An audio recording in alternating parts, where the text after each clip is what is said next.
I must confess, I get a little excited when I hear news like this, but I'm going to try to hold back my giddiness in this video as I present it to you and as we explore.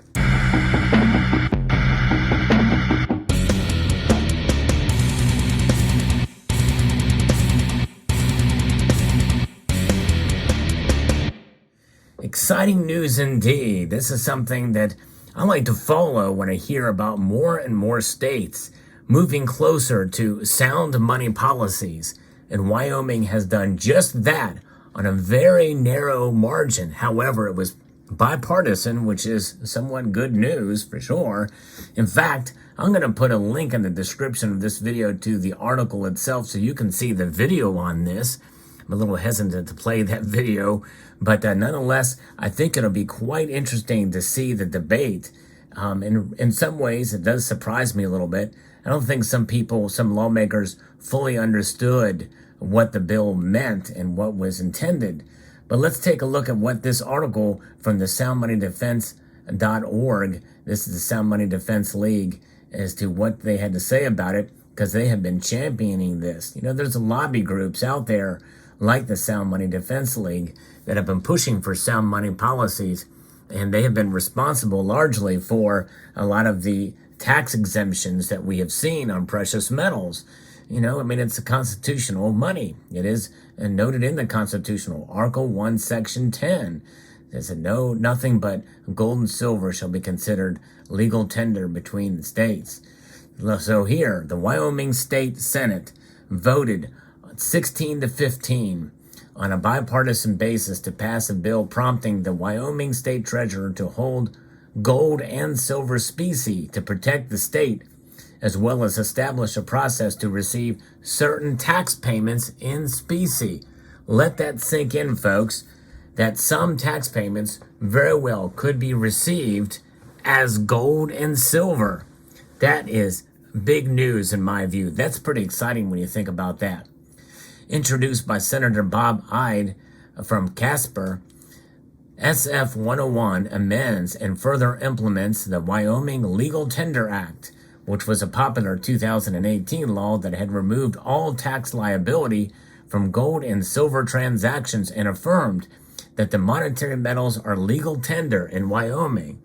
And by the way, some of you may have heard about the Wyoming goldback. I actually have one on the way. I'm going to show you guys when it arrives, but this is the Nevada goldback. So already Wyoming has embraced this, and some businesses are accepting gold for payment. And this is how gold can be utilized in note form.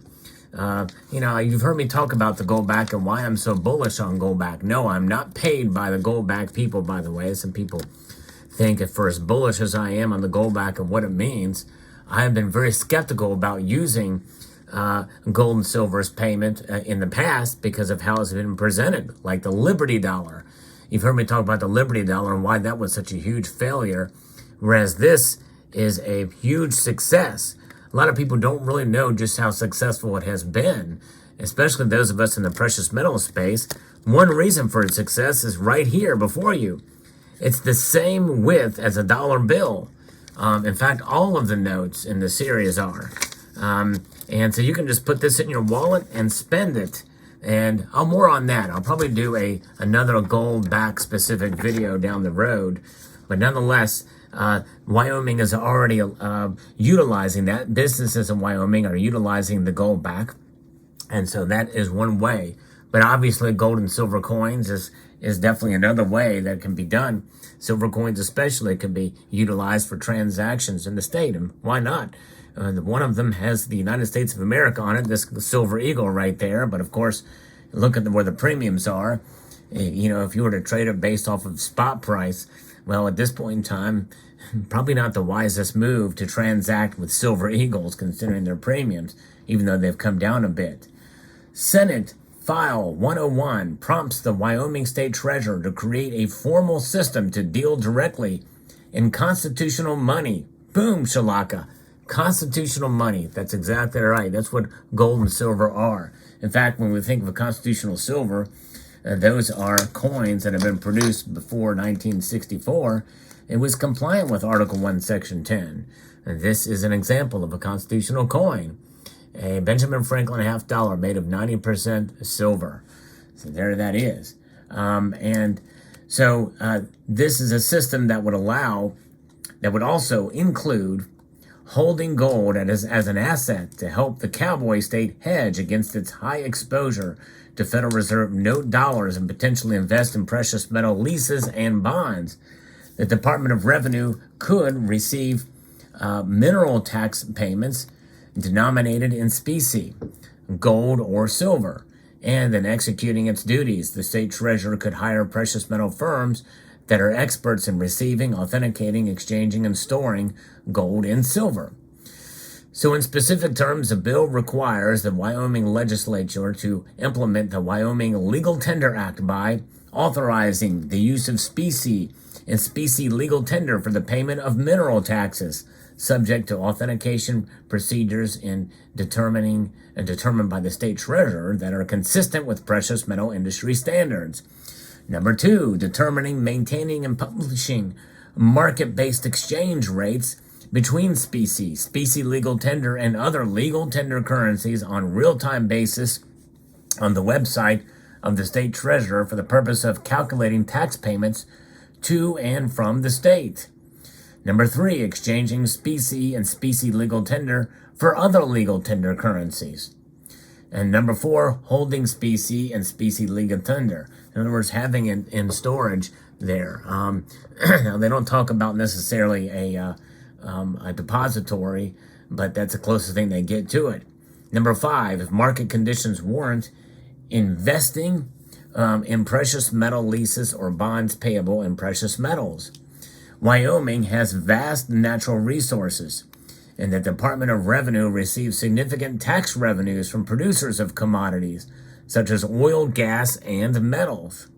By creating a mechanism which enables Wyoming to receive tax payments or to potentially make payments in gold and silver, the cowboy state would establish an alternative unit of payment in the face of Federal Reserve note and continues to be developed or devalued, that Federal Reserve note that continues to be devalued.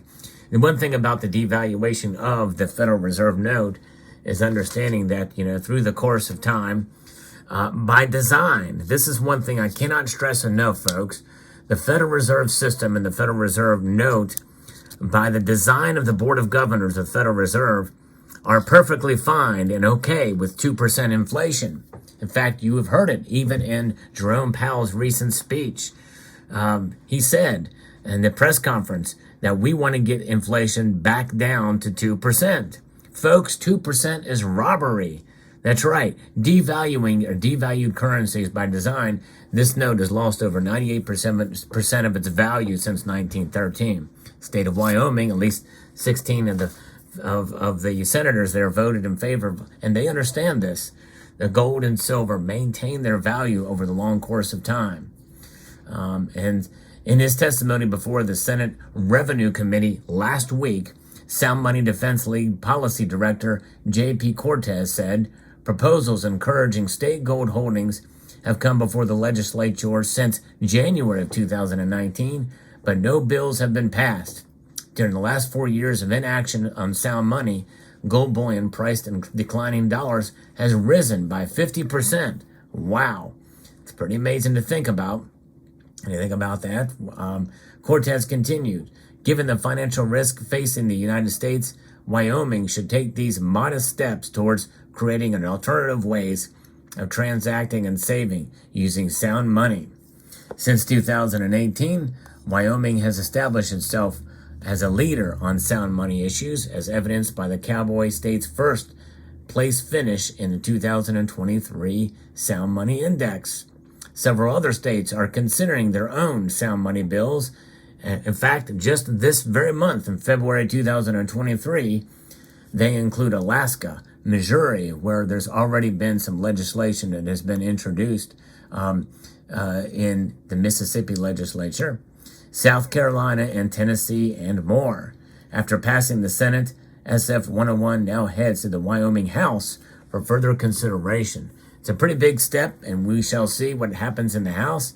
But wouldn't it be amazing if this gets signed by the governor and enacted into law? This is a baby step in the state legislature. I mean, it's a baby step in the grand scheme of all the states. But the fact that it passed the Senate and will be considered in the House of Representatives, there may be a fairly good chance that this could, in fact, go to the governor's desk and become law. And that would mean that other states would be more inclined to consider. In other words, it's like a rolling snowball. It gets bigger and bigger and taken more seriously as it goes down the hill.